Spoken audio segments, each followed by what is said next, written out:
The Egyptian records name them clearly. The Sea Peoples, a confederation of maritime raiders who attacked Egypt and the Eastern Mediterranean, repeatedly between 1207 and 1177 BCE.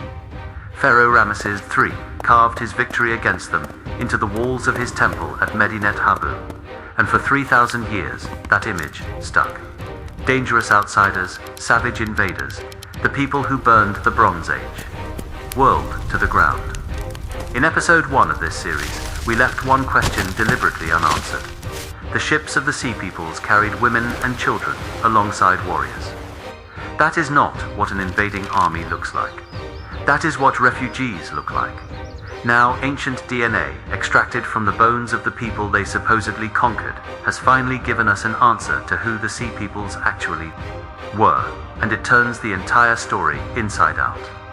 The Sea Peoples appear in Egyptian records from the reign of Meneptah around 1207 BCE and are most extensively documented under Ramesses III around 1177 BCE, who repelled to major naval and land invasions and recorded them in elaborate reliefs. For most of the 20th century, the scholarship was simple. The Sea Peoples arrived, burned, and destroyed. The Hittite Empire fell, Ugarit burned, Mycenaean Greece collapsed, and the finger pointed at one group of marauding outsiders as the cause of all of it. This is the version in most textbooks. This is the version Ramesses III wanted history to remember. But Ramesses III was a pharaoh writing his own propaganda, and DNA does not care about propaganda. The dominant modern view has shifted. Dramatically, the collapse was primarily driven by a perfect storm of environmental, economic, and social stresses, prolonged drought, famine, and systemic breakdown. In this reading, the Sea Peoples were as much a symptom of the collapsing system as they were its cause, desperate migrating refugees who turned to piracy and pillaging when their domestic systems failed. But that was still a theory. What settled it was bones. In 2016, archaeologists excavating the ancient Philistine city of Ashkelon on the southern coast of Israel made a discovery that would take 3 years to fully analyze. They extracted DNA from the remains of 10 individuals buried at Ashkelon across 3 different time periods, spanning from around 3,600 to 3,000 years ago. 3 of the oldest individuals, who lived 3,500 to 3,700 years ago, were not distinguishable genetically from local Levantine people. These were the people who lived in Ashkelon before the Sea Peoples arrived. Local, familiar, genetically continuous with the population of the region. Then the transition happened. The early Philistines carried a substantial, statistically profound spike of Southern European ancestry, tracing their genetic roots directly to the Aegean, Greece, Crete, or the Iberian Peninsula. Between 25 and 70% of their DNA came from Southern European ancestors. This data provides the first immutable molecular proof that a real physical mass migration event took place across the Mediterranean Sea. The Philistines did not merely export pottery designs. They arrived as families, bringing their infants, their domestic culinary habits, and their distinct European genomes to the Levantine coast. Infants buried beneath the floors of Philistine homes, not warriors, not soldiers, not raiders, infants with European DNA, carried across the Mediterranean by people who were not coming to conquer, but coming to survive. The evidence suggests that the Sea Peoples were many things at once. A coalition of displaced peoples drawn together by necessity, who struck at the heart of the Bronze Age world. The Egyptian records name at least 5 distinct groups: the Peleset, the Jekka, the Shekelesh, the Danaim, and the Weshesh.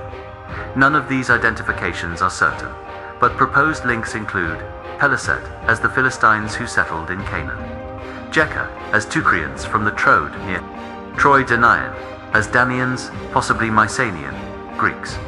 One possibility is that many came from the Aegean region, particularly from Mycenaean Greece and Crete.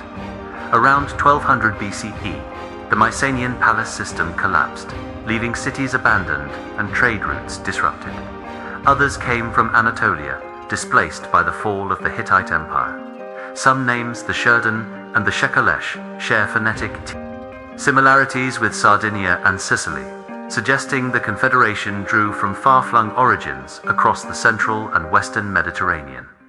This is the detail that changes everything. The Sea Peoples were not one people. They were at least 5 distinct groups, from completely different regions, speaking different languages, worshipping different gods. What brought them together was not a plan to conquer the Mediterranean world. It was the fact that their worlds had already collapsed. They were northerners coming from all lands. The Egyptian inscription itself says it, without realizing what it was describing. This was not an invasion. This was the human wave of a civilization-scale catastrophe. Here is the timeline that the DNA makes visible, and that no textbook has ever quite assembled. In this sequence, around 1200 BCE, the Mycenaean palace system in Greece collapses. The people of these cities, literate, sophisticated, connected to the wider Bronze Age trade network, suddenly have nowhere to go. Some of them get on ships. Around the same time, earthquakes and drought strike across the eastern Mediterranean. The Hittite Empire, weakened by decades of war and resource strain, loses its capital at Hattusa. More people get on ships. The tin trade network, which made bronze possible across an entire civilization, begins to break down. Cities that depended on tin cannot make weapons or tools. Blacksmiths go idle. Armies shrink. More people get on ships. Waves of people arrived in Cyprus around 1200 BCE as a result of turmoil in Greece and the Aegean Islands, both as immigrating refugees from their Mycenaean homeland and as raiding marauders. The same people could be both. A family fleeing a collapsing civilization needs to eat. When your grain runs out mid-voyage and you see a coastal city with full granaries, the line between refugee and raider gets very thin very fast. Their story is not just about warfare and collapse. It is about movement, adaptation, and transformation, about how humans respond to crisis, sometimes with violence, sometimes with resilience. By the time Ramesses III fought them at the Nile Delta in 1177 BCE, what he was facing was not a coordinated military invasion planned years in advance. He was facing the accumulated, displaced population of half a dozen collapsed civilizations, arriving all at once because they had nowhere else to go. Ashkelon residents carried that southern European genetic signature between around 3,400 and 3,150 years ago, but it disappeared rapidly as mating increased with locals.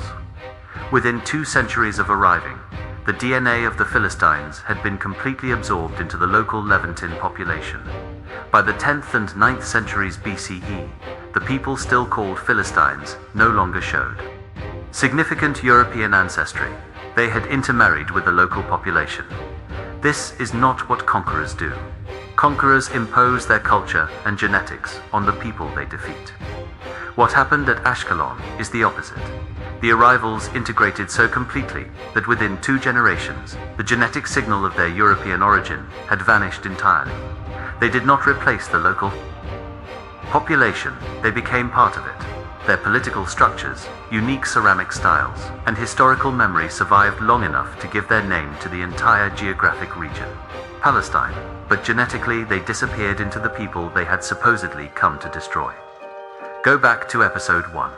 The Ugarit letter, the king pressing his last message into wet clay while enemy ships burned his harbor, the Bronze Age world collapsing within 50 years, the Sea Peoples arriving in ships carrying women and children, now fit the DNA into that picture. Those ships were not carrying an army.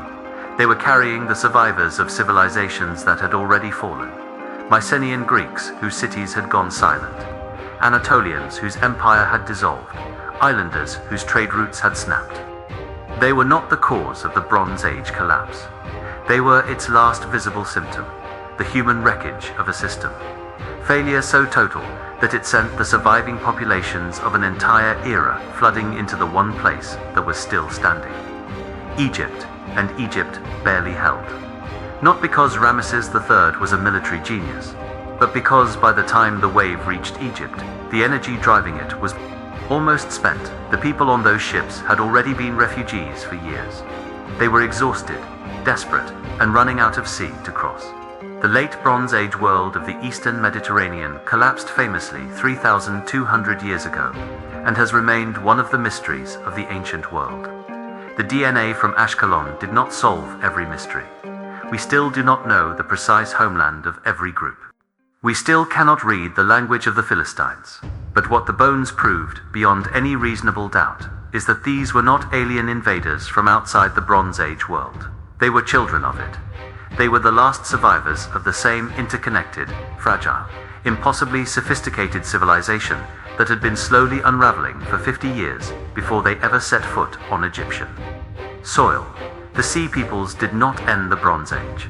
The Bronze Age ended first, and the Sea Peoples were simply what that ending looked like, in human form, crossing the sea with everything they had left. If this changed how you think about history, subscribe. We do this every week. And if you want to go deeper, the next autopsy is already waiting.